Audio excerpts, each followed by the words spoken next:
Okay, so I'm just going to go through the process of how you can access the schedule just by using the online way of doing it. So if you go to the NSCC website, Office 365, you might have to log in. I don't know if you're connected so that it does it automatically, and if that's the case, you would just put your W number at campus.nscc.ca, whatever your password is, and then it should take you right in once you log in on the NSCC login page.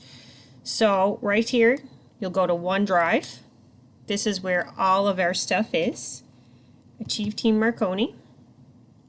And this schedule, 2020-2021. And I added,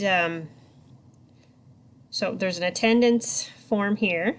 This is our weekly schedule just for the Achieve team, and then I'm going to do one for students as well to send out to them.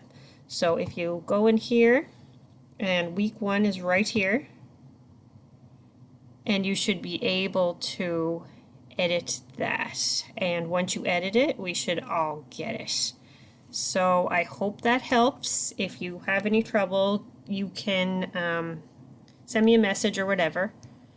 Hope that you're feeling better, and we'll chat soon.